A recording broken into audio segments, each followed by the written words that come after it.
Welcome to Yogi Ram podcast. Today we have a very special guest, A.K. Yogiji, spiritualist, motivational speaker, counselor, and mentor, UPSC civil service educator, socio-political analyst. Very warm welcome, sir. आपका Yogiram podcast में बहुत बहुत स्वागत है. Starting the podcast with the very first question and very important, sir, what is religion and who is God? Sir, आप कैसे define करते हैं सर इसको? इसके बारे में सर प्लीज बताएं. देखिए, जैसे भगवत गीता में रिलीजन को डिफाइन किया गया है तरीके से, जो धर्म होता है वो दो तरीके का होता है, absolute religion and relative religion. Absolute religion ये है कि कोई स्पेसीज है, जिस तरीके से इंसान हो गए, जानवर हो गए, उनका सबकी अपनी एक प्रकृति होती है और अपने प्रकृति के अनुसार जो काम करने लायक हैं और जो काम नहीं करने लायक हैं उनकी जानकारी ही धर्म है। ये होता है एब्सोल्यूट रिलीजन। और उसके बाद में रिलेटिव रिलीजन होता है कि जो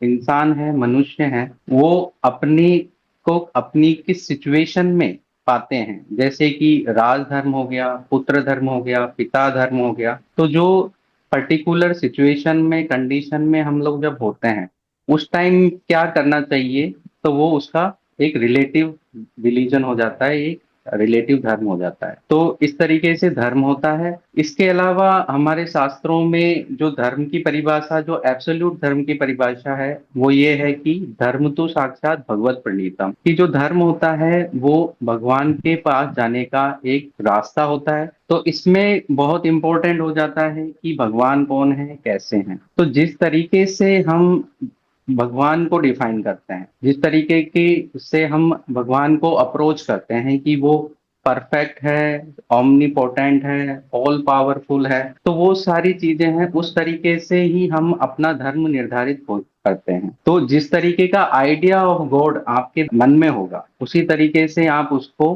अप्रोच करोगे। बहुत सारे लोग होते हैं जो पर्टिकुलरली किसी चीज की, किसी एक्टिविटी के लिए इंस्पायर्ड होते हैं। जैसे कि कोई सिंगर है तो वो कोई एक बड़ा सिंगर होगा, उसको अपना भगवान मानने लग जाता है। कोई डांसर है, कोई शिक्षक है, नॉलेज के अनुसार उसको करता है। कोई पॉलिटिशियन है तो वो अपने अनुसार अपना आइडियल चुनता है। तो ये एक रिलेटिव गॉड का कॉन्सेप्ट है। इसका मतलब ये होता है कि आप किसी आइडियल को जब अप्रोच करते हैं, उसी के का आप अनुसरण करते हैं। जैसे भगवत गीता में कहा गया है, कृष्ण भगवान कहते हैं कि मम वर्तमानु वर्तन्ते मनुष्य पार्थ सर्वस्व। इसका मतलब है कि लोग हैं जो मेरे अनुसरण का ही करते हैं हर तरीके से। क्योंकि भगवत गीता में बताया गया है कि कृष्ण भगवान है, क्योंकि भगवत गीता में बताया गया है कि कृष्ण भगवान है, वो हर फील्ड में, हर एक्टिविटी में परफेक्शन का काम करते हैं। वो तो हमें देखना पड़ेगा कि हमारा आइडिया ऑफ गॉड क्या है, कि वो क्या सिर्फ एक एक्टिविटी से जो जुड़ा हुआ है, या फिर हम लोग एज ए बाय लार्ज हम लोग देखते हैं गॉड को। Moving more into religion or culture की मुझे इसके बात करूं, so what is your perspective on the relationship between religion and culture, और ये दोनों कैसे डिफरेंट हैं सर, इसके बारे में प्लीज बताइए. जैसे मैंने कहा कि जैसे मनुष्य है, उसका जो एब्सोल्यूट रिलीजन है, जो एक परम धर्म है, वो मनुष्यता है। जितनी अच्छाइयाँ होती हैं उनका हम अनुसरण करें, जैसे कि सत्य हो गया, ईमानदारी हो गया, वेलफेयर हो गया, किसी का केयर हो गया, देखभाल हो गया। तो ये सारी जो चीजें होती हैं वो मनुष्यता का धर्म है। और धर्म मनुष्यों का अलग अलग नहीं हो सकता। क्या अलग होता है? हमारा कल्चर अलग होता है, हमारी सभ्यता अलग होती है। क्योंकि सभ्यता, और अगर मैं धर्म का की व्याख्या करूं या उसको एक उदाहरण से समझाने की कोशिश करूं, तो सभ्यता एक तरीके का पेड़ है और जो धर्म है वो उसका बीज या उसकी जड़ें हैं। तो जैसा धर्म आप फॉलो करते हैं, जिस तरीके का होता है, उसी तरीके की सभ्यता आपको दिखाई देती है। सभ्यता में रिलीजन एक छोटा पार्ट है, उसमें सभ्यता में और भी बहुत सारी चीजें आती है। जैसे कि सभ्यता ज्योग्राफिकली भी इफेक्ट होती है। कहाँ पर ज्यादा पानी है तो वहां पे सभ्यता उस तरीके से होगी, जहाँ पे सूखा पड़ा है तो वहां की सभ्यता अलग तरीके की होगी, जहाँ पे सर्दी है वहां की सभ्यता अलग होगी। तो ज्योग्राफी का भी बहुत बड़ा रोल है जो सभ्यता में आता है। तो इस तरीके से सभ्यता जो क्लैश होते हैं वो सभ्यता के बीच होते हैं, ना कि धर्म के बीच होते हैं। Right, it's again sir. Moving to the next question, थोड़ा और डेप्थ में मैं पूछना चाहूंगा, does culture believes challenges spiritual practices? Culture belief definitely spiritual practice को इफेक्ट करती हैं।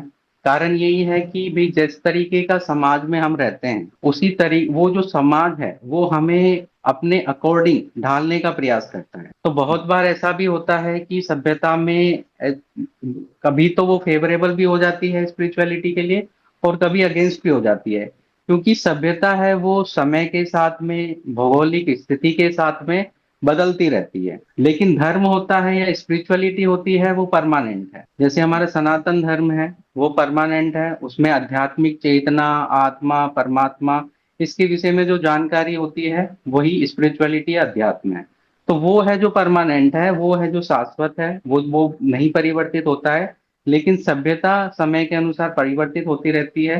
तो ये डिपेंड करता है कि किस समय पर किस स्थान पर कौन सी सभ्यता है, और वही है जो आध्यात्मिकता के लिए मोटिवेट भी कर सकती है और उसको से दूर भी ले जा सकती है। Great, sir. Great, sir. Sir, moving to the next question. In your view, how can different religions coexist peacefully in a diverse society? जी, जैसे कि हमने डिस्कस किया कि डिफरेंट रिलीजन नहीं है, जो कॉन्फ्लिक्ट है, जो खान पान का तरीका हो गया या लाइफस्टाइल हो गई, वो सभ्यता है उसकी वजह से होता है। धर्म में एक बेसिक कॉन्सेप्ट, बेसिक फिलोसॉफी होती है, लेकिन हम किस तरीके से आचरण करते हैं समाज में वो हमारी सभ्यता और संस्कृति बताती है। तो किसी भी मनुष्य के धर्म में कोई कॉन्फ्लिक्ट नहीं है। जैसे कहा जाता है कि जो धर्म है वो नहीं सिखाते हैं आपस में बैर रखना, क्योंकि धर्म मनुष्य का एक ही है। बट जब सभ्यता की बात आती है, रहन सहन की बात आती है, तो वो अलग अलग हो जाता है। तो अगर एक ही धर्म के हैं हम लोग, अगर शाश्वत धर्म को फॉलो करते हैं जो मनुष्यता का धर्म है, तब कोई कॉन्फ्लिक्ट नहीं होता। लेकिन अगर हम लोग अडिग हो जाते हैं कि हम नहीं, हम हमारी सभ्यता फॉलो करेंगे, हम देश काल परिस्थिति को नहीं देखेंगे, तब है जो अलग अलग लोगों में कॉन्फ्लिक्ट होता है। Sir, moving to the next and my favorite topic about Shri Krishna ji Bhagavad Gita की जब मैं बात करूं sir, so what is the most compelling lesson from Bhagavad Gita that you apply in your daily life? Sir इसके बारे में please detail में बताइए। भगवत गीता का रोल मेरी लाइफ में भी बहुत ज्यादा इम्पोर्टेंट रहा है, और भगवत गीता के ऐसे कई सारे श्लोक हैं जो बहुत ज्यादा हमारी डेली लाइफ में काम आते हैं। हमको लगता है कि भगवत गीता कुछ ऐसी चीज है जो वृद्धावस्था में जाके करो, या फिर स्पिरिचुअलिटी अभी हम लोग काम कर लेते हैं, पर ऐसा नहीं है। भगवत गीता में हर चीज मिलती है आपको, चाहे वो दर्शन हो, चाहे वो साइकोलॉजी हो, मनोस्थिति हो, तो हर तरीके की चीज उसमें है। तो और ये एक्टिव हमारी डेली एक्टिविटी को गाइड करती है। जैसे मेरी जो मैं अपनी लाइफ में जो डेली लाइफ में जो फील करता हूँ, वो भगवत गीता का एक अच्छा सुंदर श्लोक है। जैसे चैप्टर 3 में भगवत गीता में बताया गया है, श्रेयान् स्वधर्मो विगुणः परधर्मात् स्वनुष्ठितात् स्वधर्म निधनम श्रेय परधर्मो भयावह। इसका मतलब ये होता है कि मनुष्य को अपनी प्रकृति के अनुसार जो अपना बेस्ट वो कर सकता है, जो जिस काम को वो एंजॉय भी करता है, उसकी प्रकृति जिस काम के लिए बनी हुई है, उसको कार्य को करते हुए कैसे वो समाज में एक अच्छा परिवर्तन ला सकता है या फिर अपना एक कंट्रीब्यूशन दे सकता है, उसे वो करना चाहिए। ना कि किसी और के कार्य में दखल देने के बजाय या फिर किसी और के कार्य को अपना उसमें अडॉप्ट करके उस कार्य को और उस कार्य को बिगाड़ने के बजाय, क्योंकि वो हर मनुष्य हर काम नहीं कर सकता है, सबकी अपनी एक प्रकृति होती है। तो इस तरीके से हम देखते हैं कि चाहे वो रिलेशनशिप्स हो, चाहे वो कैरियर हो, हर चीज में ये श्लोक हमारी डेली लाइफ में काम आता है। अगर आप अपने कार्य पर फोकस करेंगे और दूसरों को डिस्टर्ब नहीं करेंगे या फिर दूसरों के कार्यों को डिस्टर्ब नहीं करेंगे, तो आपकी जो लाइफ है वो सुचारू रूप से अच्छे तरीके से चल सकती है। Great great great sir. Sir इसी से ही कनेक्टेड मैं दूसरा सवाल पूछना चाहूंगा, एंड यस बहुत सारे लोग इस सवाल के जवाब को भी सुनना चाहेंगे। How can the teaching of Bhagavad Gita be applied to modern career challenges? जी, तो आज की जो यूथ की सिचुएशन है वो बिल्कुल अर्जुन की जैसे है, और भगवत गीता बहुत अच्छी गाइड है, मोटिवेशन है इन ऐसे लोगों के लिए जो कंफ्यूज है। क्योंकि अर्जुन बहुत ज्यादा कंफ्यूज था कि उसको नहीं समझ आ रहा था कि क्या करना है क्या नहीं करना है। इसके अलावा वो एक मनोस्थिति, मनो के विकार में भी था कि क्यों ना मैं कुछ करूं ही नहीं और सब कुछ अपने आप हो जाए, तो इस तरीके का भी एक मनोविकार था उसमें। तो यही चीज यूथ भी फेस कर रहा है कि आखिर करें तो क्या करें, कैसे करें, क्यों करें। ये जो बेसिक सवाल हैं उन्हीं में ही यूथ है जो उलझा हुआ है। तो भगवत गीता आपको गाइड करती है कि आप अपनी प्रकृति को समझिए, उसके अनुसार कार्य करिए। और ऐसा नहीं है कि आपका जो कार्य का जो फल है वो आपको तुरंत मिल जाएगा, क्योंकि फल को प्राप्त होने के लिए समय भी चाहिए होता है। किस्मत या डेस्टिनी भी एक रोल प्ले करती है कर्म के अलावा। लेकिन आपके हाथ में सिर्फ कर्म है, जैसे भगवत गीता में कहा गया है कर्मण्यवाधिकारस्ते माँ फलेषु कदाचन है। तो आप जब कर्म पे ज्यादा फोकस करेंगे, आप अपनी प्रकृति के अनुसार कर्म करेंगे, तो डेफिनेटली आप अपने जीवन में सफल होंगे। सर, और मैं भगवत गीता से ही एक और सवाल पूछना चाहूंगा। प्लीज एक्सप्लेन आपके पॉइंट ऑफ व्यू से, जैसा श्लोक में भी कहा गया है detachment, so how detachment as taught in Gita can lead to personal freedom. Sir, इसके बारे में थोड़ा सा प्लीज बताइए। भगवत गीता के अनुसार जो डिटेचमेंट है या त्याग है वो तीन तरीके का है। सतोगुणी त्याग है, रजोगुणी त्याग है और तमोगुणी त्याग है। सतोगुणी त्याग में होता है कि आप अपनी जो विकार हैं, अपनी जो बुराइयां हैं, उनको त्यागते हैं। आप एक अध्यात्म के मार्ग पे चलते हैं, वो होता है सतोगुणी त्याग। कि आप अपने जो अपने पास में चीजें हैं, जो अनावश्यक चीजें हैं, जो अनावश्यक इच्छाएं हैं, उनका त्याग करते हैं। रजोगुणी त्याग है वो आलस से उत्पन्न होता है। उसमें ये होता है कि मुझे कुछ करना ना पड़े, मैं आराम से रहूं, तो वो जो कर्म है उनको त्यागता है। और जो तमोगुणी त्याग है उसमें वो पर्सन को पता नहीं चलता है कि क्या त्यागना है और क्या नहीं त्यागना है। तो वो क्या करते हैं कि अच्छाई अच्छे कर्म है वो तो त्याग देते हैं और बुरे कर्म अपना लेते हैं। तो वो कहते हैं कि नहीं, हम भी त्यागी हैं। बहुत बार ऐसा होता है कि कुछ लोग नशे के सेवन में और उसमें उलझ जाते हैं और बोलते हैं कि हम लोगों ने तो त्याग कर दिया है और हम तो बस नशा करके ट्रांस स्टेट में चले जाते हैं। और तो ये वो जो तमोगुणी त्याग होता है उसमें है जो अच्छे कर्म का तो हमने त्याग कर दिया और बुरे कर्म अपना लिए हैं। तो इस तरीके से जो त्याग है वो, अब फ्रीडम की जहां तक बात है, आप फ्री तभी हो सकते हैं जब आप अपनी अनावश्यक चीजें त्यागें। जब तक, क्योंकि हमारी जो अनावश्यक चीजें हैं या फिर अनावश्यक इच्छाएं हैं जिनका कोई मूल नहीं है, कोई औचित्य नहीं है, तब तक वो आप उनको नहीं त्यागेंगे, आप फ्री नहीं हो सकते। क्योंकि हम जो बंधे हुए हैं वो अपनी अनावश्यक इच्छाओं की वजह से बंधे हुए हैं। हमको फल चाहिए, हमें कर्म नहीं करना है। तो ये जब चीजें हम जब फल से, जब हम इच्छाओं से डिटैच होकर अपने प्रकृति के अनुसार जब कर्म करने लगते हैं, फिर हमें, चाहे वो कोई भी चीज हो, आप अगर ज्यादा एक्सपेक्टेशन करेंगे, चाहे वो कैरियर में करें चाहे रिलेशनशिप में करें, जब हम ओवर एक्सपेक्टेशन करते हैं तब हम है जो बाउंड हो जाते हैं। पर अगर वो एक्सपेक्टेशन हम लोग छोड़ देंगे तो हम फ्रीली काम कर पाएंगे। तो इस तरीके से फ्रीडम आप ले सकते हैं डिटैचमेंट से। तो इसके लिए आपको सतोगुणी त्याग की आवश्यकता होती है। Great sir, great sir. Moving to the next question, next topic. Sir, जैसा कि हम जानते हैं, you are a motivational speaker, you motivate people through spirituality. So sir, मेरा नेक्स्ट सवाल मोटिवेशन से ही रिलेटेड है। How do you approach motivational through a spiritual lens? Sir, इसके बारे में प्लीज बताइए। How do you guide people through spirituality and keep them motivated? Motivation, जैसे कि मैंने कहा कि भगवत गीता सबसे अच्छी मोटिवेटर है। क्योंकि जब भगवत गीता का जब भगवान ने प्रवचन स्टार्ट किया था, तो अर्जुन है वो बहुत ऐसी कंडीशन में था, ना उठने लायक कंडीशन में था, रो रहा था, ना उसको समझ आ रहा था। और उसके बाद में जब भगवत गीता का मोटिवेशन दिया गया, तब वो खड़ा भी हुआ, वो उसने युद्ध भी करा और जीता भी। तो भगवत गीता या स्पिरिचुअल से जो स्पिरिचुअलिटी आती है वो डेफिनेटली मोटिवेट करती है। इसके अलावा ये है कि जैसे मैंने कहा कि बहुत सारे स्पीकर होते हैं, वो क्या करते हैं कि कुछ एक टेम्पररी जो चीज होती है उसका दिखावा करके, जैसे कि होता है ना कि किसी एनिमल होता है, कैमल होता है, या फिर उसके आगे आपने कैरेट लटका दी और वो जो कैरेट होती है उसके उसके को पाने के लिए वो है जो चलता जाता है। बट वो जो कैरेट होती है वो टेम्परेरी चीज होती है, क्योंकि वो सड़ जाएगी टाइम के अनुसार। तो ज्यादातर जो स्पीकर होते हैं मोटिवेशन वाले, वो एक ना टेम्पररी चीज को आगे करके मोटिवेट करते हैं, बट जो स्पिरिचुअलिटी से अगर आप मोटिवेट हो रहे हो तब आपकी जो मोटिवेशन होगा वो टेम्पररी नहीं होगा बल्कि परमानेंट होगा, क्योंकि आप समझ जाएंगे कि आपको क्या करना है और क्यों करना है, तब आपको फिर उसमें कोई डाउट नहीं रहेगा। तो इसलिए जो स्पिरिचुअलिटी से जो मोटिवेशन आता है वो परमानेंट होता है जी। Moving to the next question, and yes, आज के टाइम पे बहुत सारे लोग एंजाइटी और डिप्रेशन के शिकार हैं।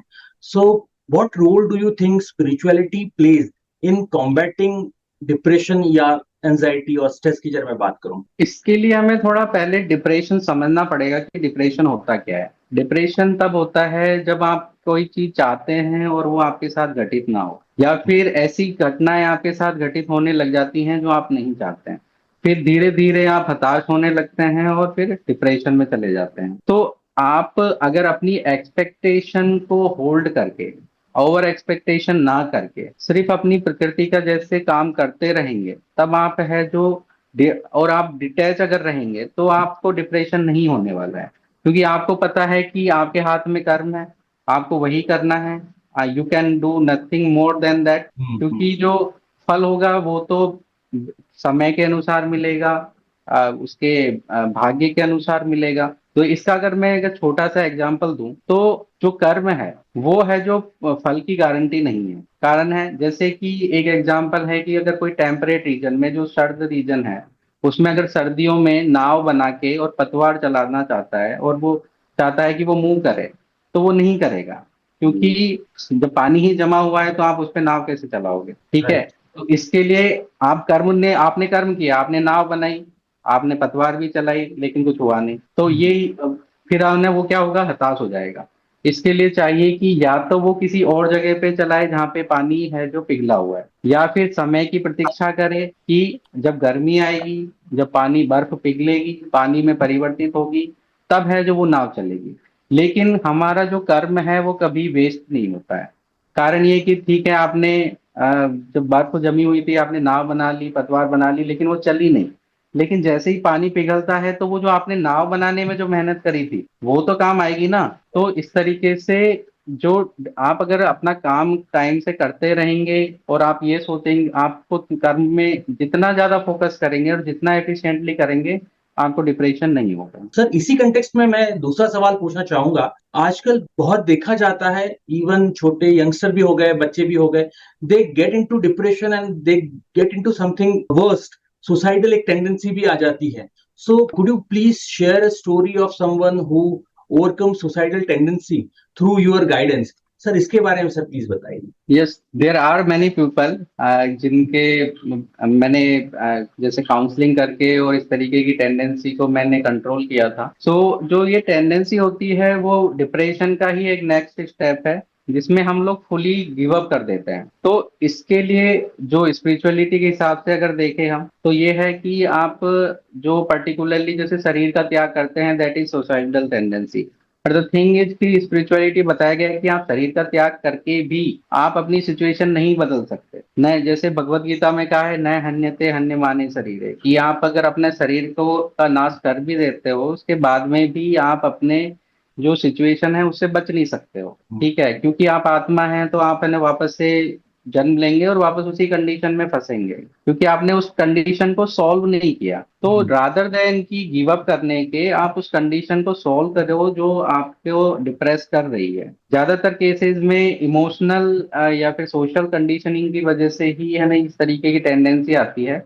मोस्ट ऑफ द केसेस, बहुत कम होता है कि कोई फाइनेंशियल सिचुएशन या फिर उसमें उसकी वजह से होता है। तो इमोशनल में अगर हम लोग देखें तो हमको ये देखना है कि आप अपना बिहेवियर कंट्रोल कर सकते हैं, आप अपना कर्म कर सकते हैं, लेकिन आप दूसरों को कंट्रोल नहीं कर सकते। तो जब कर ही नहीं सकते, then why are you trying और why are you getting affected by their behaviour, ठीक है। जब आप उनका दूसरों का कुछ कर ही नहीं सकते हैं तो आपको जब आपकी ये एक्सपेक्टेशन खत्म हो जाती है, जब आप ज्यादा एक्सपेक्ट नहीं करते हैं लोगों से, तब आप है जो डिप्रेशन में भी नहीं जाते हैं और इस तरीके की टेंडेंसीज भी नहीं आती हैं। इसके अलावा आप अगर पर्टिकुलर किसी कार्य की वजह से डिप्रेस होते हैं तो आप अल्टरनेट रूट ले सकते हैं, कि या तो आप जैसे कि, क्योंकि हमारे जो लाइफ में इसमें कई सारे माइलस्टोन्स होते हैं, तो आप है ना जो शॉर्ट टर्म एम्स होते हैं, जो शॉर्ट टर्म गोल होते हैं, कि भी छोटे छोटे गोल हमारी लाइफ में होते हैं, अगर कोई गोल अचीव नहीं हो रहा है, आपने बहुत ज्यादा एफर्ट कर लिया है, तो आप या तो गोल चेंज कर दीजिए या फिर आप गोल को अप्रोच करने के रास्ते बदल दीजिए। हम्म। ठीक है, जरूरी नहीं कि आप एक ही तरीके से पर्टिकुलर गोल पे पहुंच सकते हैं। आप पहले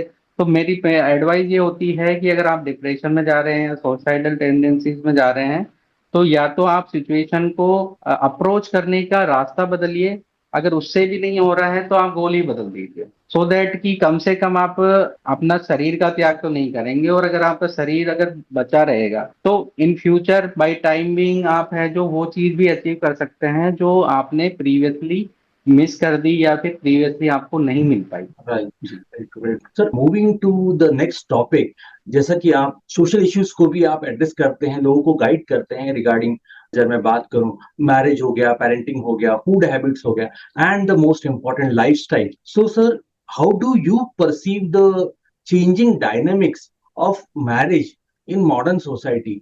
सर, इसके बारे में प्लीज थोड़ा सा बताइए। अगर मैं सनातन धर्म की या भारतीय सभ्यता की बात करूं तो उसमें तो मैरिज होती है जो परमानेंट होती है, बट इन मॉडर्न टाइम हमने देखा है कि चीजें हैं जो मैरिज ब्रेक भी हो रही होती हैं, या फिर उनमें जो भी है जो एक्सपेक्ट, जो ये इसका ब्रेकिंग का जो रीजन होता है वो यही होता है, ओवर एक्सपेक्टेशन। जब हम हमारी जो सभ्यता है उसमें मैरिज है कि एक रेस्पॉन्सिबल ऑर्गेनाइजेशन है, ये उसमें होता है कि जो पुरुष और स्त्री आते हैं एक साथ अपने दायित्व का, जिम्मेदारियों का निर्वाह करते हैं, तो उनको फुलफिल करते हैं, ये एक्चुअली मेन कॉन्सेप्ट है, और वो है जो एक दूसरे को सपोर्ट करते हुए ये कार्य करते हैं। But the thing is that कि मॉडर्न टाइम में जिम्मेदारी से ज्यादा हमारा जो फोकस है वो एक्सपेक्टेशंस पे आ चुका है कि हमें ये चाहिए, हमें वो चाहिए, हमारे पार्टनर से ये चाहिए। तो ये जो एक्सपेक्टेशन ज्यादा है, इसी वजह से ये मैरिज का जो इंस्टीट्यूशन है चेंज हो रहा है। इसके अलावा जो पाश्चात्य सभ्यता है, जो उसका जो फॉरेन कल्चर का जो इन्वेजन जो इसमें है, तो वो भी है जो मैरिज जो सोशल चेंजेज है, जो मैरिज कंडीशन है उसके लिए जिम्मेदार है। Moving to the next question, what vital lesson on parenting can be extracted from Indian culture? Sir, इसके बारे में थोड़ा सा प्लीज बताइए। पेरेंटिंग का यही है कि एक तो आज की जो का जो परिप्रेक्ष्य है उसमें है कि पेरेंट्स को पहली बात तो टाइम ही नहीं है बच्चों का को देने का, बच्चों के साथ बिताने का, बच्चों को शिक्षा देने का, उनकी परेशानियां सॉल्व करने का। तो ये आजकल है जो बच्चों और माता पिता के बीच में बहुत कम्युनिकेशन गैप आ चुका है। पहली चीज तो पहले तो उसको कर्व करें, और वो क्योंकि कैपिटलिज्म इतना ज्यादा हो रखा है मैं कि हमारे एक्सपेंसेस फाइनेंस कंडीशन की वजह से कि पेरेंट्स है जो बिजी चल रहे हैं कमाने में, तो और उनकी भी मजबूरी है कि अगर वो नहीं कमाएंगे तो वो बच्चों को अच्छा जीवन नहीं दे पाएंगे। तो ये कहना एक एक तरीके का कॉन्ट्राडिक्शन हो चुका है इसके। लेकिन उनको ये समझना होगा कि सिर्फ फाइनेंस ही इंपॉर्टेंट नहीं है पेरेंटिंग के लिए, उनको टाइम भी देना है, और उसके अलावा आपको बच्चों को एक चेतना देनी है, उनको एक डायरेक्शन देनी है कि उनको लाइफ में कैसे जीना है, कैसे कार्य करना है, किस तरीके का उनको गोल रखना है। तो वो जब तक नहीं होगा तब तक है जो आप कम्युनिकेशन गैप मेंटेन करेंगे, तो फिर बच्चे हैं जो किसी और से ज्यादा अटैच हो सकते हैं, कोई किसी और रास्ते पे चल सकते हैं, और गलत रास्ते पे जनरली जाने की संभावना ज्यादा होती है, क्योंकि पेरेंट्स के अलावा उनको अच्छा रास्ता बताएगा कौन। Right, right, right sir. Moving to the next question, इसी कंटेक्स्ट में मैं पूछना चाहूंगा, and yes, it is very important to, in your opinion, how food habits influence our wellbeing? देखिए, वेलबींग है वो कई तरीके की है। जैसे एक तो पर्सनल वेलबींग हो गई, दूसरी एनवायरमेंटल वेलबींग हो गई, सोसाइटल वेलबींग हो गई। तो फूड हैबिट डेफिनेटली, क्योंकि ये डेली एक्टिविटी है, ठीक है, मनुष्य इसके बिना रह भी नहीं सकता है, तो हमें फूड हैबिट्स ऐसी रखनी चाहिए कि वो सिर्फ ये इंश्योर ना करे कि पर्सनल वेलबींग, बल्कि सोसाइटल और एनवायरमेंटल वेलबींग भी इंश्योर करे। क्योंकि आप तो पर्सनल वेलबींग कर भी लेंगे, पर अगर एनवायरनमेंट को अगर हम आप ध्यान नहीं रखोगे तो वो डिग्रेड होते होते आपको फूड क्वालिटी भी नहीं मिलेगी, और ना ही आपको पर्टिकुलरली न्यूट्रिशन मिल पाएंगे। तो इसलिए आपकी जैसे कि मेरा जो पर्सनल पर्सपेक्टिव है कि जो वेजिटेरियनिज्म है वो ज्यादा एनवायरमेंटल फ्रेंडली भी है, उसके अलावा पर्सनल वेलबींग भी इंश्योर करता है। क्योंकि नॉन वेज में से जब हम कंज्यूम करते हैं तो आप कई सारे डिजीज के लिए आप ना ओपन हो जाते हैं, क्योंकि दूसरे स्पेसीज को जब आप खा रहे हो, दूसरा जो तो पर्टिकुलरली उसकी जो बीमारियां हैं वो भी ट्रांसफर होने के चांसेस ज्यादा बढ़ जाते हैं। तो इसलिए आपको डेफिनेटली फूड अगर आप कंज्यूम कर रहे हैं वेजिटेरियन वाला, तो डेफिनेटली आप एनवायरमेंटल, सोसाइटल और पर्सनल वेलबींग दोनों को एंश्योर कर सकते हैं। Right, right. Sir, moving to the next question and an important one too. What lifestyle changes would you suggest for more fulfilling life? Fulfilling life है, उसके लिए हम पहले हमको ये देखना पड़ेगा कि आप फुलफिल जो लाइफ का जो पैरामीटर है वो आप एक्चुअली किस टाइम पर आप देख रहे हो। ठीक है, अगर आप एक है ना 10 साल का बच्चा बोले कि मेरी फुलफिल लाइफ हो गई है, तो एक्चुअली अभी तो उसने जी भी नहीं है लाइफ। सो डेफिनेटली एक तो ये जो एक इसका पॉसिबल जो एक आंसर है ये है कि आप लास्ट में जाके देखेंगे कि आपकी लाइफ फुलफिल थी या नहीं थी। तो लास्ट में आप जब देखेंगे तो आपको पता चलेगा कि आपने जो भी आपने खाया पिया जितना भी कुछ करा वो इतना मैटर नहीं करता है, जबकि मैटर ये करता है कि आपने पूरी लाइफ में क्या किया या फिर आपने किस तरीके के परिवर्तन सोसाइटी में लेकर आए। तो फुलफिलिंग लाइफ अगर हम लोग इस डायमेंशन से देखें तो आप डेफिनेटली जब आप अध्यात्म से जुड़ते हैं, जब आप अच्छे काम करते हैं, जब आप सोसाइटी में अच्छे परिवर्तन लाते हैं, तो वो एक पर्सन की फुलफिल्ड लाइफ होती है। क्योंकि at last in the end तो सबको मरना ही है। तो आप जो भी चीजें आप एक्टिविटीज कर रहे हैं वो सारी टेम्पररी है, लेकिन जो आपके जो एक्शंस हैं वो परमानेंट, तो वो आपकी लाइफ के बाद भी रहने वाले हैं। तो फुलफिल्ड लाइफ का मतलब हो गया कि आपने अगर अच्छे काम किए हैं तो वो तो आपको एट द एंड आपको सेटिस्फैक्शन होगा कि हाँ आपने अच्छा काम किया पूरी लाइफ, तो that is fulfilled life. Sir, आप यूपीएससी एजुकेटर हैं, सोशल पॉलिटिकल एनालिटिक्स हैं, तो सर मैं कुछ सवाल जो है कॉन्स्टिट्यूशन और जुडिशियल के रिलेटेड में पूछना चाहूंगा। What is your perspective on the current state of Indian constitution? अगर हम इंडियन कॉन्स्टिट्यूशन की बात करें कि ये कंपाइलेशन ऑफ बेसिक लॉज होता है, तो हम लोग देखें कि अगर हम लोग इसके प्रैक्टिकल एस्पेक्ट पे जाएं तो हमने देखा है कि जो स्वतंत्रता के बाद में कितने सारे करप्शंस के केसेस हुए हैं, कितना हम लोगों को जस्टिस मिला है या नहीं मिला है। तो इस तरीके से देखें, अगर प्रैक्टिकल इम्प्लीमेंटेशन देखें तो डेफिनेटली हम देख पाते हैं कि उसका प्रॉपर इम्प्लीमेंटेशन नहीं हुआ है। इसके अलावा जो अगर थ्योरेटिकली हम देखें तो कॉन्स्टिट्यूशन में अभी भी कई सारी चीजें हैं जो मेंशन तो हैं लेकिन डिफाइन नहीं है। इसके अलावा जो पॉलिटिशियन हैं या फिर जो भी क्रिमिनल्स वगैरह हैं, तो उन्होंने जो कॉन्स्टिट्यूशन के लूप होल्स हैं उनसे पास्ट में फायदा उठाया है। तो अगर मैं इंडियन कॉन्स्टिट्यूशन की प्रेजेंट स्टेट की बात करूं तो यही है कि इसको कॉन्स्टिट्यूशनल मॉरेलिटी के साथ में अब किसी ने सही से फॉलो नहीं किया है। इसके अलावा इसका जो मिसयूज है वो काफी हुआ है। तो इस तरीके से इसमें डेफिनेटली कुछ ऐसे परिवर्तन होने चाहिए सो दैट कि लोग ज्यादा डिसिप्लिन्ड और ऑनेस्टी के साथ में काम करें। Sir, talking about more changes की जब मैं बात करूं, what changes if any would you propose to strengthen the constitution? Sir, एक हाथ कोई ऐसा चेंज आप चाहेंगे कि हाँ ये जरूर इस तरीके से होना चाहिए? हमारे कॉन्स्टिट्यूशन में ऐसे प्रावधान है जैसे आर्टिकल 368, तो उसके थ्रू कॉन्स्टिट्यूशन में अमेंड किया जा सकता है। तो कॉन्स्टिट्यूशन में चेंजेस टाइम टू टाइम हुए हैं, बट वो जनरली पॉलिटिकली मोटिवेटेड या फिर उस तरीके से हुए हैं। तो अगर कॉन्स्टिट्यूशन में जो मैं अगर सजेस्ट करता हूं तो वो ये करता हूं कि पहले तो जो उनकी उसमें जो कॉन्स्टिट्यूशन में जो टर्म्स हैं उनको प्रॉपरली डिफाइन किया जाए, क्योंकि बहुत सारी टर्म्स हैं जो प्रॉपर डिफाइंड नहीं है। इसके अलावा जैसे कि माइनॉरिटी हो गया, जुडिशियल रिव्यू हो गया, तो ये टर्म्स हैं जो डिफाइंड नहीं है प्रॉपरली के मेंशन है।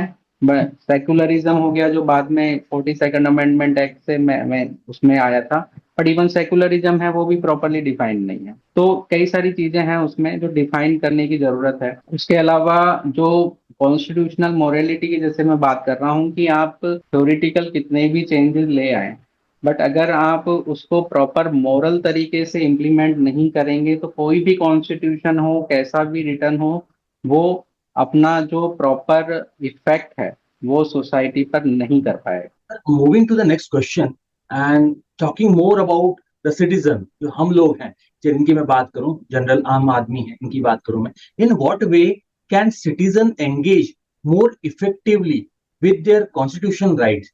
सर, इसके बारे में प्लीज बताएं। अगर आपको अपने राइट्स के बारे में कुछ करना है तो पहले तो उनको जानना पड़ेगा। हमारी जो इंडियन पॉपुलेशन है वो ज्यादातर तो उनका एजुकेशन है वही प्रॉपर नहीं है, जिनको मिली है वो प्रॉपर नहीं है, बहुत सारों को मिली भी नहीं है। तो पहले तो जागरूक होना पड़ेगा और इंडियन कॉन्स्टिट्यूशन है उसको प्रॉपरली सबको समझना पड़ेगा।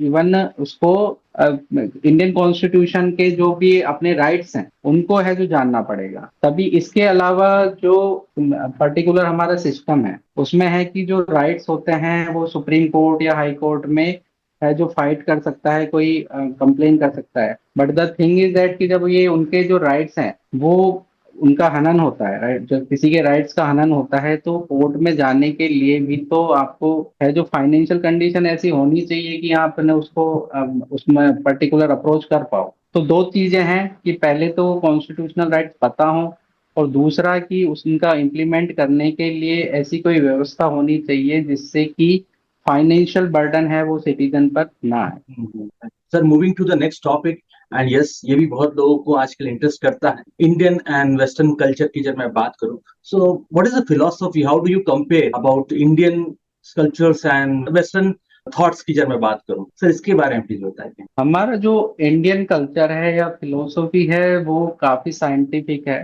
ये एक ना नैरेटिव है कि जो इंडियन फिलोसफी है वो साइंटिफिक नहीं है और वेस्टर्न वेस्टर्न थॉट से ही साइंटिस्ट साइंस आया है, ऐसा नहीं है। हमको राइट। हम लेकिन क्या प्रॉब्लम ये है कि हम लोग उसको समझने की कोशिश नहीं करते वैज्ञानिक तरीके से, इसलिए हमको लगता है कि ये सिर्फ अंधविश्वास है। नो नो डाउट हमारी इंडियन कल्चर में अंधविश्वास है, क्योंकि जैसे मैंने कहा कि जो कल्चर है उसमें समय के साथ में परिवर्तन आते हैं, तो उसमें है जो बुराइयां भी आती हैं अच्छाइयां भी आती हैं। तो जो ये अंधविश्वास है वो बुराई का पार्ट है, बट ये धर्म का पार्ट नहीं है, या फिर ये जो हमारी इंडियन फिलोसफी है उसका पार्ट नहीं है। ये बुराइयां हैं जो समय समय पर किसी पर्टिकुलर परिस्थिति की वजह से आई है। सो उसके लिए हम देखते हैं। इसके अलावा है कि जो इंडियन हमें चाहिए कि हम इंडियन फिलोसफी का सही से पहले स्टडी करें और देखें कि वो कितनी साइंटिफिक है कितनी तार्किक है। इसके अलावा जो इंडियन फिलोसफी है वो आपको मोटिवेट करती है आध्यात्मिकता की ओर, कि आप जो आपकी जो फुलफिल्ड लाइफ जो हम बात कर रहे थे, तो वो फुलफिल्ड लाइफ के बारे में बताती है कि एट लास्ट आपने अपने जीवन में पूरे टाइम क्या किया और कैसे किया। जबकि जो वेस्टर्न थॉट है वो सिर्फ मेटेरियलिज्म की तरफ देखती है कि जो टेम्पररी चीजें हैं, चाहे वो पर्टिकुलर वो रिसोर्सेज का कंट्रोल हो गया या फिर पावर हो गया, तो वेस्टर्न थॉट सिर्फ मेटेरियल जो चीजें हैं बस उन्हीं तक ही सीमित हैं। जबकि इंडियन फिलोसॉफी है वो मटेरियल के साथ साथ स्पिरिचुअलिटी से भी आपको कनेक्ट करती है। Sir, talking more about spirituality, how spirituality gets into the common ground of science की जब मैं बात करूं, या जब मैं मॉडर्न साइंटिफिक एंडेवर्स की बात करूं, सो कैसे वो कंट्रीब्यूट करता है अपना स्पिरिचुअल, अपनी फिलोसफी, इंडियन फिलोसफी में सनातन धर्म की जब बात करूं?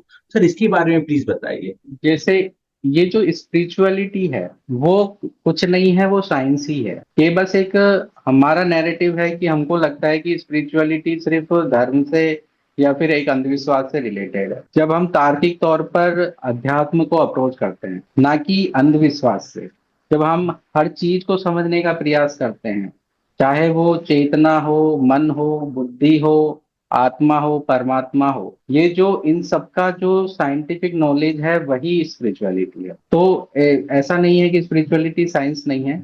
इसके अलावा जो साइंस है वो वही चीज है कि अगर हम लोग डिफाइन करें कि वो, अगर हिंदी में हम बोलें कि साइंस क्या है तो विज्ञान है। इसका मतलब है कि तार्किक तौर पर जब हम ज्ञान का एनालिसिस करते हैं और उससे जब हम कोई कॉन्क्रीट या फिर कोई एक सॉल्यूशन निकालते हैं, वही विज्ञान। तो इस तरीके से जो स्पिरिचुअलिटी और विज्ञान में अंतर नहीं है। स्पिरिचुअलिटी भी आपको मेटेरियली कैसे वर्क करता है करना है वो बताती है, और साइंस भी है जो आपको ये बताती है। इसके अलावा स्पिरिचुअलिटी आपको जो मनोवैज्ञानिक जो चीजें हैं उसके बारे में भी आपको अवेयर करती है। हालांकि जो मॉडर्न टाइम्स है उसमें साइंस है जो मनोविज्ञान में भी अब है, जो काफी उसने है जो ज्ञान अर्जित कर लिया है, जैसे साइकोलॉजिकल जो साइंस है। तो अब जो साइंस है उसने फिलोसॉफी और साइंस, इवन पॉल, हम पॉलिटी को भी पॉल साइंस बोलते हैं। तो इस तरीके से जो अब साइंस ने भी अपना एक दायरा बढ़ाया है कि वो अब सिर्फ मटेरियल में ही नहीं, जो मटेरियल चीजें हैं उसी में ही नहीं कंस्ट्रेंट करके रह गई है, बल्कि उसने भी अपना दायरा बढ़ा के जो फिलोसॉफी, पॉल साइंस या फिर साइकोलॉजी में भी अपना योगदान दिया है। Sir, moving to the end of the podcast, topic की जब मैं बात करूं, एक लास्ट टॉपिक मैं लेना और चाहूंगा, दैट इज पॉलिटिकल आइडियोलॉजी और कैसे इसका इम्प्लीमेंटेशन एंड इफेक्ट्स हैं। सर, इसके बारे में एक सवाल मैं पूछना चाहूंगा आपसे।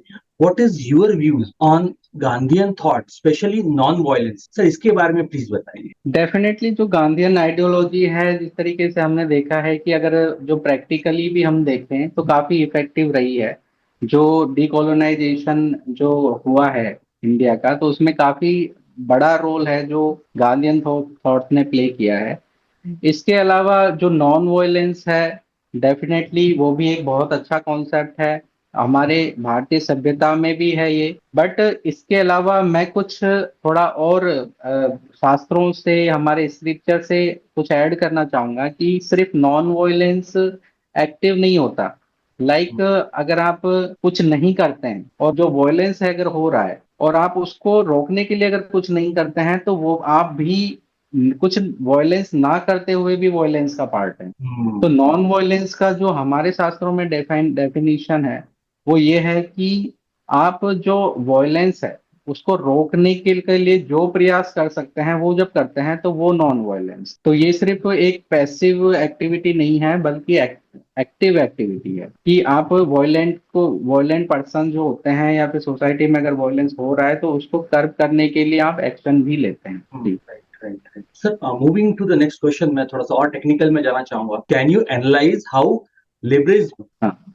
Social dynamics in India? Okay.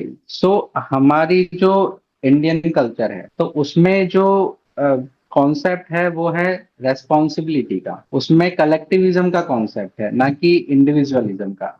जबकि लिबरलिज्म है वो इंडिविजुअलिज्म को प्रमोट करता है। इसमें ये होता है कि बस आप एक तरीके से सेल्फिश पर्सन बन जाते हैं, बस अपने बारे में सोचते हैं। तो डेफिनेटली अगर ऐसी मनोधारणा होती है तो वो सोसाइटी को नेगेटिवली इम्पैक्ट करती है। इस तरीके से हम लोग प्रेजेंट सोसाइटी में देखते भी हैं, चाहे वो किसी तरीके के रिलेशनशिप्स हो, चाहे पेरेंटिंग हो, मैरिज हो, ये रिलेशन हो, या फिर कैरियर में भी अगर ऑर्गेनाइजेशन या फिर राष्ट्र की बात होती है, तो जब जब ये सेल्फिश टेंडेंसी आ जाती है, जब इंडिविजुअलिज्म आ जाता है, तो हम लोग करप्शन करते हैं, क्योंकि आप किसी और के बारे में सोच ही नहीं रहे हो, आप सिर्फ अपने बारे में सोच रहे हो। So it is kind of promoting selfishness. So definitely वो इंडियन के जो कल्चर है उसको हार्म कर रही है, क्योंकि आपको कलेक्टिविज्म की तरफ जाना है जहां पर आप अपने अलावा बाकी लोगों के बारे में भी सोचें, उनको का अपलिफ्टमेंट, उनका वेलफेयर, उनका केयर करने का सोचिए। इसी को मैं और पॉलिटिकली और मैं पूछना चाहूंगा, what are the potential dangers of radicalism in today's society and how we can curb them, how we can counter them? Okay. So जैसे कि हम लोगों ने डिस्कस किया कि रिलीजन में कोई कॉन्फ्लिक्ट नहीं है। जो रेडिकलिज्म है वो तब आता है जब हम किसी कल्चर को बिल्कुल अंधा तरीके से, अंधविश्वास से जब हम उसको फॉलो करते हैं, और जो और कि हम लोग सोचते हैं कि हमारा कल्चर ही बेस्ट है और किसी का नहीं है, और उसके लिए हम जब वॉयलेंट मीन्स यूज लेते हैं जब अपने कल्चर को बढ़ाने के लिए, तो वो होता है रेडिकलिज्म। तो रेडिकलिज्म के लिए पहले तो हमको प्रॉपर एजुकेट करना पड़ेगा लोगों को धर्म के और कल्चर के लिए, क्योंकि लोग जो कल्चर होता है, जो सभ्यता होती है, संस्कृति होती है, उसको धर्म समझ लेते हैं। तो रेडिकलिज्म एक्चुअली जो उत्पन्न होता है वो अधर्म से होता है, ना कि धर्म से होता है। तो पहले तो धर्म का प्रॉपर नॉलेज हो, दूसरा है उस कल्चर से हमारे को, जो धर्म और कल्चर में हमको डिफरेंस पता चले, दूसरा है कि हमें समझना चाहिए कि सामने वाले का पर्सपेक्टिव क्या है, क्या उसमें भी कोई अच्छाइयां हैं जो हम लोग अडॉप्ट कर सकते हैं। तो जब इस तरीके की मनोवृत्ति जब लोगों में होगी तो हम रेडिकलिज्म को कर्व भी कर सकते हैं। और अगर हम लोग रेडिकलिज्म को कर्व नहीं करते हैं तो डेफिनेटली वायलेंट मीन्स से समाज का, सोसाइटी का, राष्ट्र का, सबका है जो अहित होता है। इवन वायलेंस जब हम यूज में लेते हैं, रेडिकलिज्म, रेडिकल लोग जो वायलेंस यूज में लेते हैं, तो डेफिनेटली कई सारी लाइफ भी है जो जाती हैं, उनको भी हार्म है जो लोगों को होता है। Moving to the next question, in your aspect, how has feminism evolved in the social political context of India?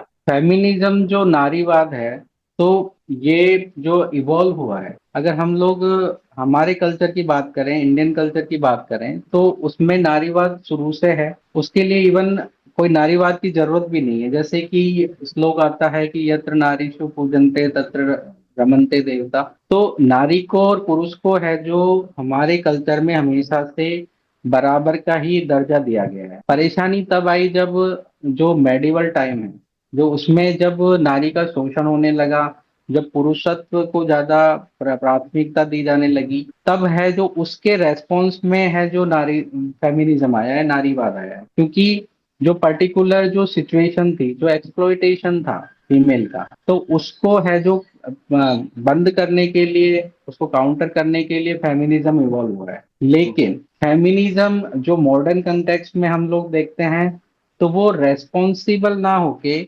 Even female की तरफ भी रेस्पॉन्सिबल ना होके इररेस्पॉन्सिबल फेमिनिज्म आया है। दैट मीन्स कि अब क्या हुआ है कि फीमेल को के नाम पर आप कुछ भी एक्टिविटी करो, फेमिनिज्म के नाम पे आप कुछ भी एक्टिविटी करते हैं और आप उसको जस्टिफाई कर देते हैं कि ये तो फेमिनिज्म है। बट ऐसा नहीं है, फीमेल की भी जिम्मेदारियां हैं और फीमेल की के सोसाइटी के तरफ रेस्पॉन्सिबिलिटी है, अकाउंटेबिलिटी है। तो फीमेल को चाहिए कि वो सिर्फ अपना एम्पावरमेंट के साथ में एक रेस्पॉन्सिबल जो सोसाइटी का पर्सन है वो बनने की का प्रयास करे। तो इस तरीके से, और अभी जो फेमिनिज्म है वो लिबरलिज्म से आया है, इंडिविजुअलिज्म से आया है। और ये एक सबसे बड़ा ड्रॉबैक है फेमिनिज्म का, जो उसको प्रॉपर इम्प्लीमेंट होने से या फिर उसको पॉपुलर होने से रोक रहा है। Moving to the end of the podcast, मैं कुछ एक दो और सवाल पूछना चाहूंगा. What is your take on the balance between capitalism and social welfare? Sir इसके बारे में प्लीज बताइए. अगर हम इनको डिफाइन करें तो कैपिटलिज्म है कि बल्क प्रोडक्शन, मास प्रोडक्शन होता है और उसमें जो एक पर्टिकुलर रिसोर्सेज हैं वो एनरिच होते हैं। तो डेफिनेटली किसी भी प्रोग्रेसिव सोसाइटी के लिए कैपिटलिज्म बहुत जरूरी है। उससे, क्योंकि कैपिटलिज्म रिसोर्स मोबिलाइजेशन का भी काम करता है, इसके अलावा जो टेक्निकल जो एम्पावरमेंट है या फिर जो प्रोग्रेस है, जो साइंटिफिक प्रोग्रेस है, उसको भी प्रमोट करता है। तो कैपिटलिज्म बिल्कुल जरूरी है। प्रॉब्लम तब आती है जब कैपिटलिज्म है जो इंडिविजुअलिज्म की तरफ जाने लगता है, जब वो सोचता है कि एक पर्टिकुलर पर्सन या पर्टिकुलर कम्युनिटी ही उस उन रिसोर्सेज का फायदा उठाए। जब इनइक्वालिटी की तरफ कैपिटलिज्म जाने लगता है तब प्रॉब्लमेटिक हो जाता है। और सोशलिज्म में ये होता है कि आप अपने अलावा दूसरों का भी वेलफेयर करते हैं। तो कैपिटलिज्म और सोशलिज्म दोनों जब इन हैंड अगर जब चलते हैं, जब कैपिटलिज्म का फायदा सारे लोगों को मिलता है, पूरी सोसाइटी को जब मिलता है, तो वो एक अच्छी सिचुएशन होती है। तो इस वजह से कैपिटलिज्म और सोशलिज्म दोनों ही जरूरी हैं और उनका प्रॉपर बैलेंस भी बहुत जरूरी है। सर बहुत बहुत अच्छा लगा आपसे बात करके, एंड जिस तरीके से आपने बताया, जिस तरीके से आपने रिलेट किया, that was really really good. Sir मैं इस पॉडकास्ट का लास्ट एंड इम्पोर्टेंट क्वेश्चन एक लेना चाहूंगा. In your point of view, how can Indian politics take और learn from the success and failures of other political system? Sir इसके बारे में आपके क्या विचार हैं, या क्या चीजें ऐसे अपन कुछ वहां से भी अपन ले सकते हैं? सर इसके बारे में प्लीज बताइए. तो हमने जैसे पॉलिटिकल जो आपके क्वेश्चंस थे वो डिस्कस किए, तो इसमें हमने यही पाया कि जो पॉलिटिकल जो सेटअप है वो कैसा भी हो, लेकिन जब तक आप उसमें ऑनेस्टी जब तक इंक्लूड नहीं करते, जब तक सिटीजन रेस्पॉन्सिबल नहीं होते हैं, तब तक आपका कोई भी पॉलिटिकल सिस्टम है जो वर्क नहीं कर सकता। चाहे वो डेमोक्रेसी हो, चाहे वो मोनार्की हो, चाहे वो डिक्टेटरिज्म हो, कुछ भी हो, जब तक जो किसी देश में रहने वाले लोग जब तक जिम्मेदार नहीं होंगे, जब तक जिनमें उनमें एक आध्यात्मिक चेतना नहीं होगी। आध्यात्मिक का मतलब सिर्फ आत्मा परमात्मा ही नहीं है, ये जो मॉरल प्रिंसिपल्स हैं वो भी अध्यात्म में आते हैं। जब आप मोरालिटी को जब तक फॉलो नहीं करेंगे, जब तक आपके पास में अच्छी वैल्यूज नहीं होंगी, तब तक आप किसी भी पॉलिटिकल सिस्टम को सक्सेसफुल नहीं बना सकते। तो आपको चाहिए कि पॉलिटिकल सिस्टम अगर हम लोग दूसरों से देखें, हालांकि जो हमारे इंडियन कॉन्स्टिट्यूशन में ऐसी कई सारी चीजें हैं जो हम लोगों ने जो दूसरे जहाँ पे अच्छी प्रैक्टिसेस थी, जो वर्ल्ड में जहाँ पर भी अच्छी प्रैक्टिसेस थी वहां से ली हैं, adopt की हैं। But the thing is that जो सबसे इंपॉर्टेंट चीज है वो यही है, कॉन्स्टिट्यूशनल मोरालिटी। जब तक सिटीजन और या फिर पावर में जो भी पर्सन है वो जब तक रेस्पॉन्सिबल नहीं होगा, जब तक मॉरल नहीं होगा, तब तक कोई भी पॉलिटिकल सिस्टम वर्क नहीं कर पाएगा अच्छे से। जी।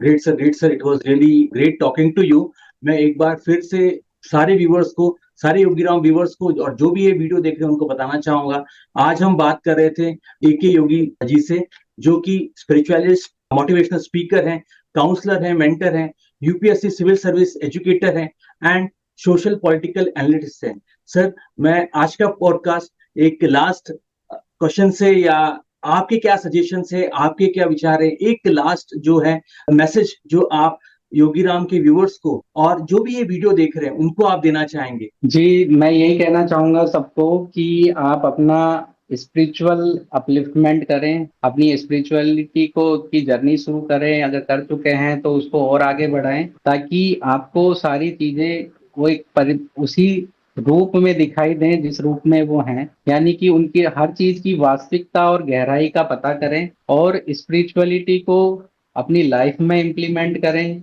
जैसे कि भगवत गीता एक बहुत अच्छा सोर्स है स्पिरिचुअलिटी को अपनी लाइफ में लाने के लिए। और स्पिरिचुअलिटी को लाइफ में लाने का मतलब है कि उसको आप अपनी पर्सनल लाइफ में लाएं, अपनी सोशल लाइफ में लाएं, अपनी पॉलिटिकल लाइफ में लाएं। और जब ये इस तरीके से आप जब इसको इंटीग्रेट करेंगे अपनी लाइफ में, तो डेफिनेटली आपकी पर्सनल लाइफ भी अच्छी होगी, स्पिरिचुअल लाइफ भी अच्छी होगी, सोशल लाइफ भी अच्छी होगी। और एज ए नेशन आपकी जो पॉलिटिकल लाइफ है, जो राष्ट्र की जो लाइफ है, वो भी अच्छी होगी। जी। Great. With a great message. Again, I would like to thank you for your precious time. Sir, बहुत अच्छा लगा आपसे बात करके जी। और मैं चाहूंगा आगे भी हम एक और सब टॉपिक्स पे या मेरे फेवरेट टॉपिक पे regarding teachings of Bhagavad Gita की जब मैं बात करूं उस पे अपन बात करें। And really thanks from the all viewers of Yogiram, thanks from the Yogiram team. Sir, बहुत अच्छा लगा आपसे बात करके। Thank you very much sir. जी, धन्यवाद। और आपका भी बहुत धन्यवाद, जो आपने इतना अच्छा पॉडकास्ट है जो ऑर्गेनाइज करा है, तो इसके लिए आपका बहुत बहुत धन्यवाद। और मुझे इनवाइट करने के लिए भी आपका बहुत बहुत धन्यवाद। all credit goes to the team and Ram ji, Krishna ji, उनका ही है सब। तो थैंक यू सर।